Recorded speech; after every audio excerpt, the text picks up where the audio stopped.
नमस्कार दोस्तों, फिर से एक बार मैं नरेश मानंद आपका लाइव शो में स्वागत करता हूं। और आज का जो विषय है दोस्तों, वो विषय है कि पास्टरों को नरक में डाला जाएगा।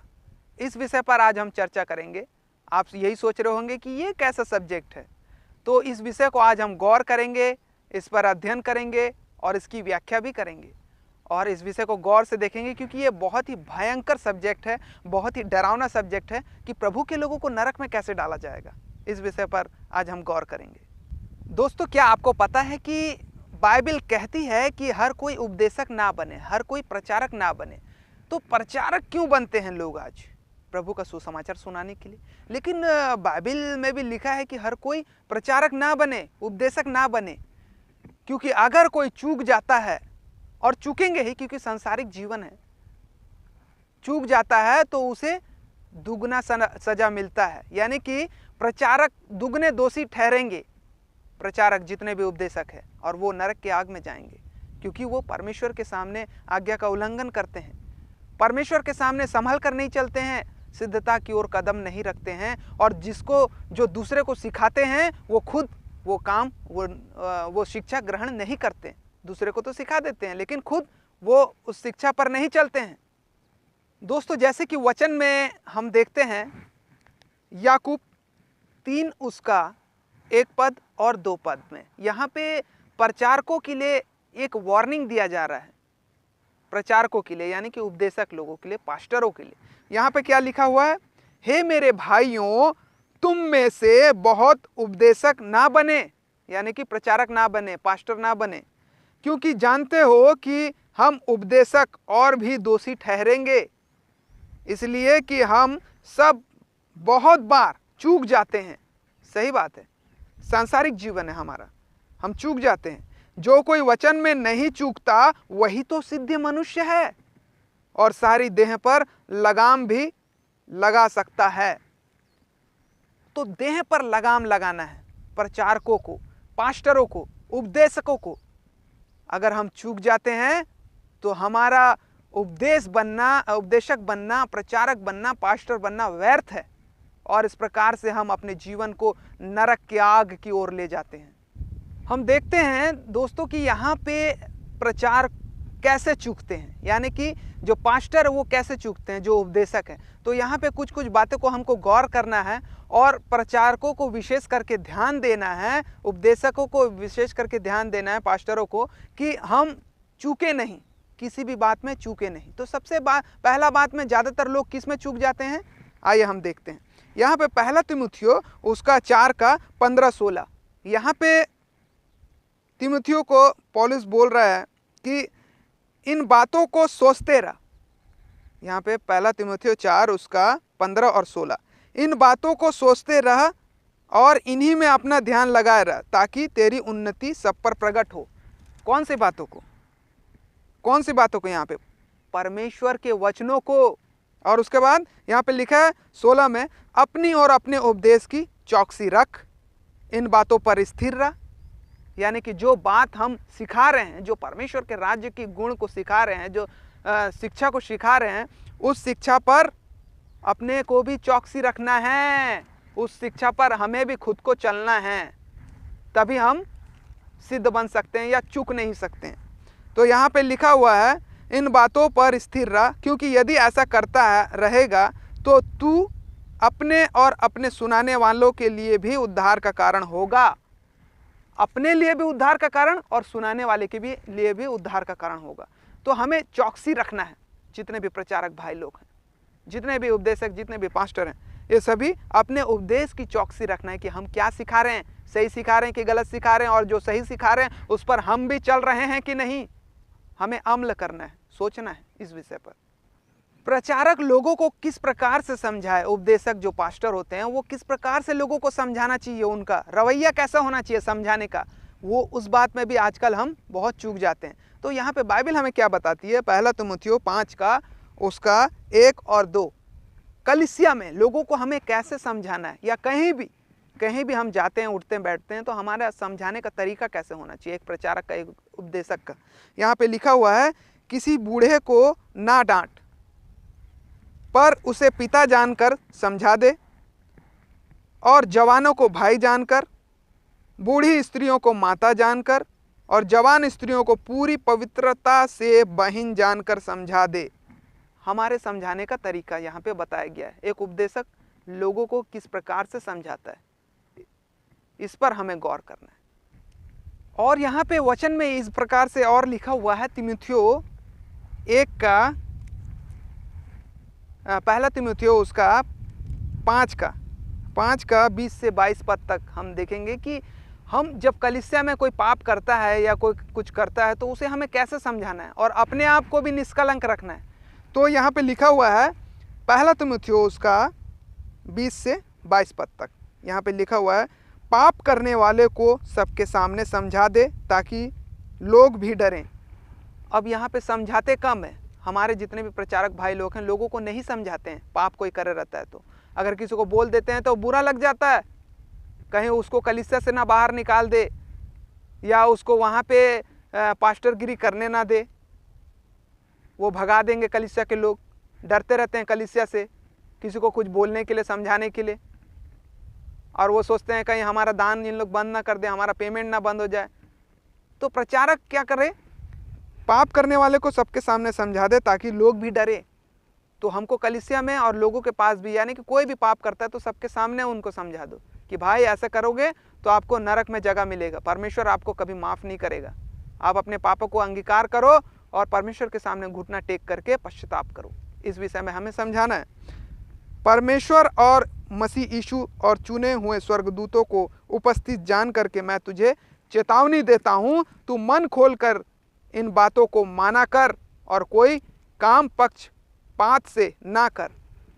परमेश्वर को और स्वर्गदूतों को सामने रखते हुए, साक्षी करते हुए तीमुथियो को पौलुस सिखा रहा है कि हर काम को मन खोल करके किया कर, जो लोगों के लिए भलाई का काम है, जो परमेश्वर की आज्ञा का काम है।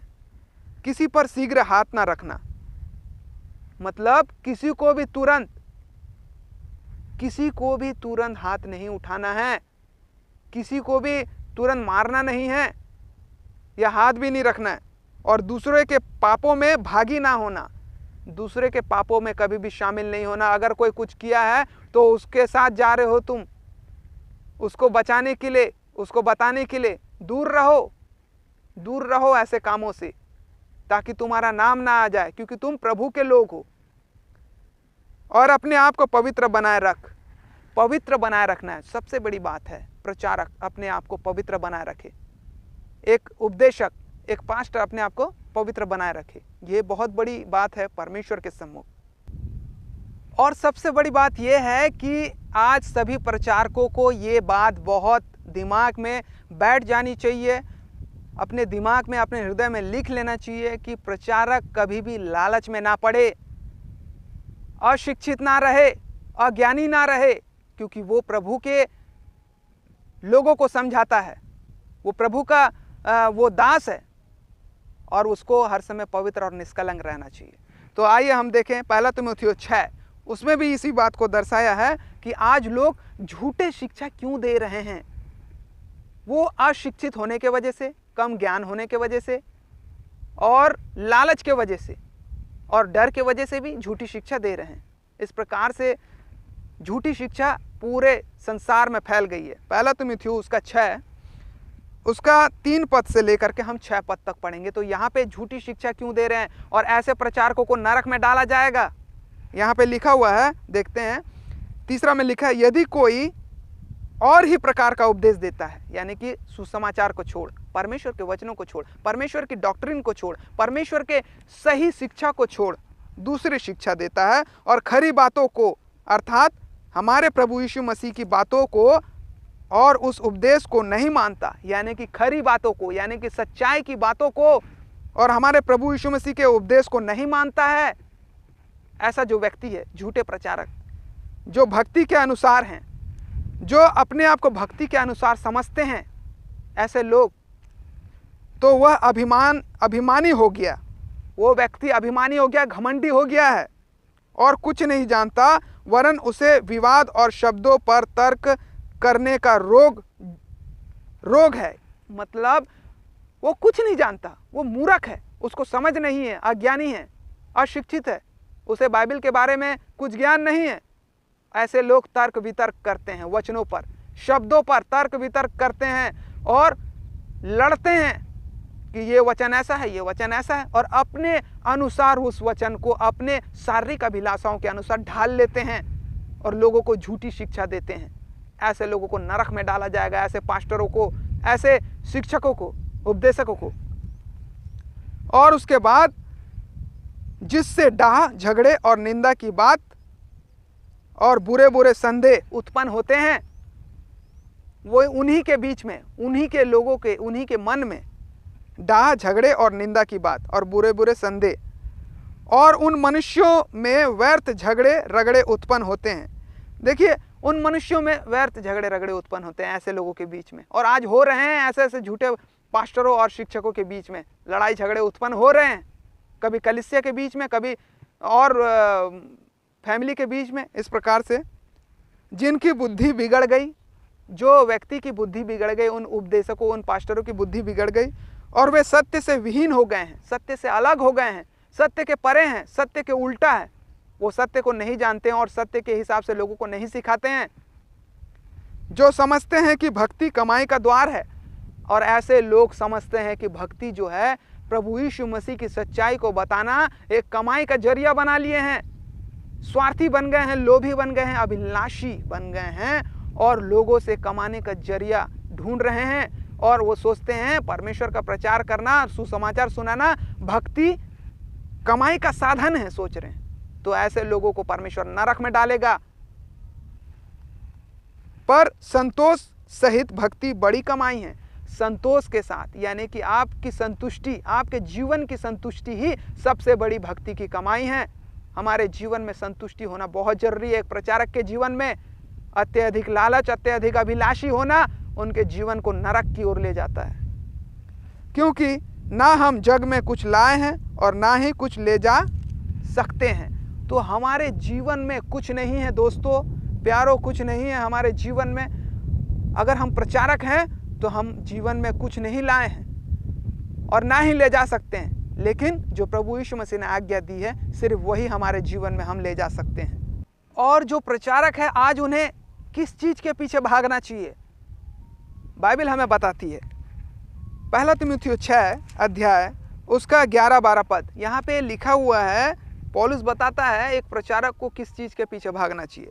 पर हे परमेश्वर के जन, तू इन बातों से भाग, मतलब ये सभी अधर्म के बातों से भाग, धर्म, भक्ति, विश्वास, प्रेम, धीरज और नम्रता का पीछा कर।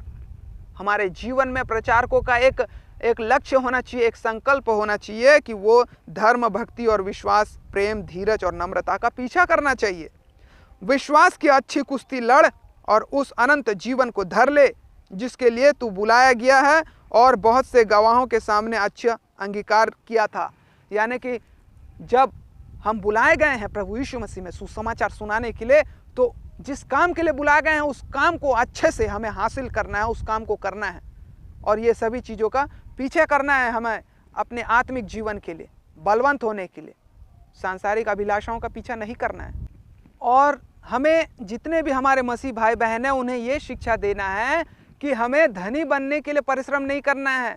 इस संसार में धन हमें अपने अभिलाषाओं को पाने के लिए नहीं कमाना है, प्रभु के कार्यों के लिए कमाना है।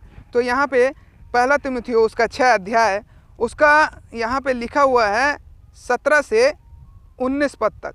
यहाँ पे लिखा है कि इस संसार के धनवानों को ज्ञान दे कि वे अभिमानी ना हो, घमंडी ना हो और चंचल धन पर आशा ना रखे। चंचल धन यानी कि आता है और जाता है, बहुत जल्दी जाता है। जिस प्रकार से जितना जल्दी वो वापस आता है उसी प्रकार से उतना जल्दी धन हमारे जीवन से वापस भी चले जाता है, इसलिए उसे चंचल कहा गया है।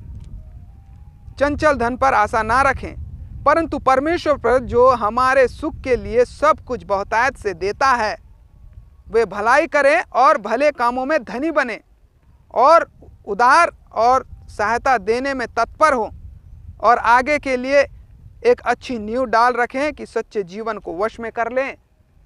हमें धनी किस में बनना है? भले कामों में।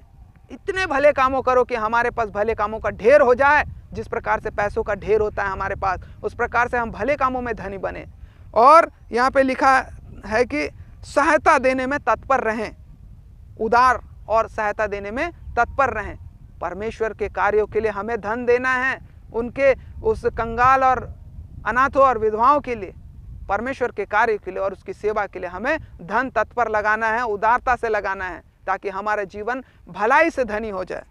और इस प्रकार से हमारा एक अच्छी नींव हम डालते रहेंगे और उसके बाद लिखा है सच्चे जीवन को अपने वश में कर लेंगे। तो एक प्रचारकों को ऐसे ही करना है, नहीं तो वो बहुत पछताएगा। और आजकल के प्रचारक जो हैं, पास्टर हैं, आजकल 21वीं सदी का ज़माना है और 21वीं सदी में मॉडल है। तो मॉडल ज़माने में आज बहुत सारे प्रचारक लोग अपने रास्ते से भटक जाते हैं, परमेश्वर का आज्ञा का उल्लंघन करते हैं। तो यहाँ पे उस विषय में भी लिखा है, जो परमेश्वर के आज्ञा का उल्लंघन करता है उसके जीवन में क्या होता है। यहाँ पे लिखा है इब्रानियों 6 उसका 4 पद से लेकर के हम 6 पद तक यहाँ पे पढ़ेंगे। तो यहाँ हमें पता चलता है, यहाँ पे लिखा है, क्योंकि जिन्होंने एक बार ज्योति पाई है और जो स्वर्गीय वरदान का स्वाद चख चुके हैं और पवित्र आत्मा के भागी हो गए हैं और परमेश्वर के उत्तम वचन का और आने वाले युग की सामर्थ्य का स्वाद चख चुके हैं, यदि वे भटक जाएं तो उन्हें मन फिराव के लिए फिर नया बनाना अनहोना है, क्योंकि वे परमेश्वर के पुत्र को अपने लिए क्रूस पर चढ़ाते हैं और प्रगट में उस पर कलंक लगाते हैं। ऐसे लोग जो भटक जाते हैं, जो परमेश्वर के कार्य में से, उसके रास्ता में से भटक जाते हैं, जो गलतियां करते हैं, आज्ञा का उल्लंघन करते हैं, ऐसे लोगों को बोला गया है कि उनका फिर से आना अनहोना है। और ऐसे लोग क्या करते हैं, प्रभु यीशु मसीह को फिर से क्रूस पे चढ़ाते हैं और उस पे कलंक लगाते हैं प्रभु यीशु मसीह पर, उनका बर्ताव, उनका आज्ञा का उल्लंघन। तो प्रचारक का जीवन बहुत ही गंभीर और सतर्क और चौकस रहना चाहिए, क्योंकि शैतान कभी भी गिराने के लिए हमें तत्पर रहता है।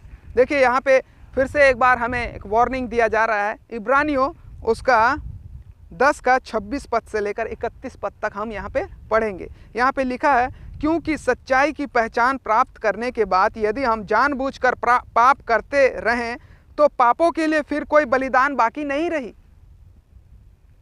हाँ, दंड का एक भयानक बाट जोहना और आग का ज्वलन बाकी है, जो विरोधियों को भस्म कर देता है। जब मूसा की व्यवस्था का ना मानने वाला 2 या 3 जनों की गवाही पर बिना दया के मार दिया डाला जाता था, मूसा का व्यवस्था जब नहीं मानते थे लोग तो बिना गवाही के सब पथरवा करके उसे बेरहमी दर्दनाक मौत से मार डालते थे।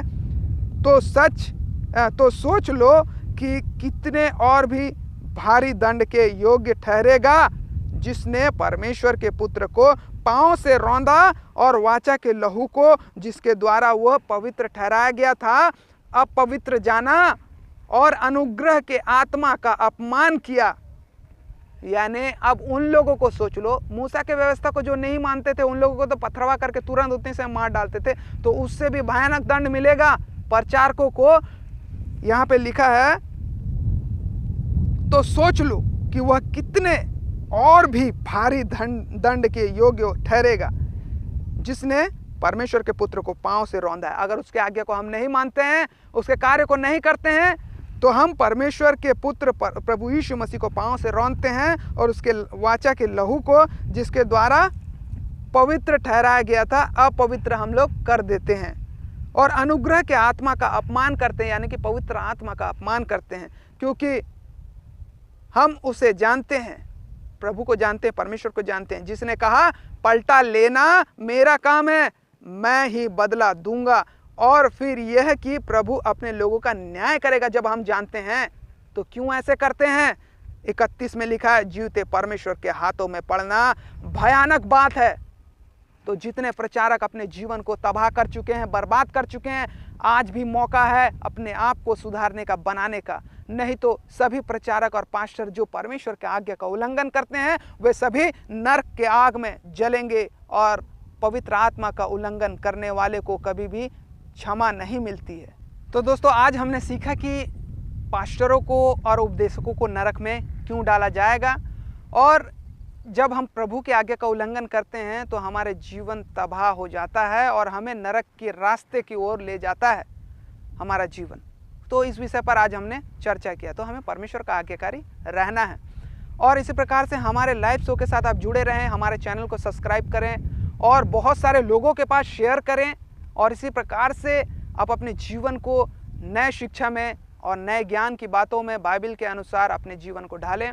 और नए नए वीडियो को हम यूं ही लाते रहेंगे। हमें व्हाट्सअप करें, हमें ईमेल करें, और व्हाट्सअप पे कॉल ना करें, आप चैट करें और अपना व्हाट्सअप पे हमें फ़ोटो और नंबर डिटेल दें। अगर आप हमारे लाइव शो के मेंबर बनना चाहते हैं, लाइव शो में ज्वाइनिंग लेना चाहते हैं, क्योंकि हमारे लाइव शो में 3 ग्रुप है, हेल्प ग्रुप है और उसके बाद मोटिवेशन क्लास ग्रुप है और उसके बाद है बाइबल क्लास ग्रुप है। ये तीनों में आप ज्वाइनिंग ले सकते हैं और परमेश्वर के राज्य के लिए आप अपने शहर में, अपने राज्य में, अपने गांव में, अपने देश में रह करके परमेश्वर की सेवा कर सकते हैं। और इस प्रकार से परमेश्वर के लिए बहुत ही आशीष आपके जीवन में होते रहेगी।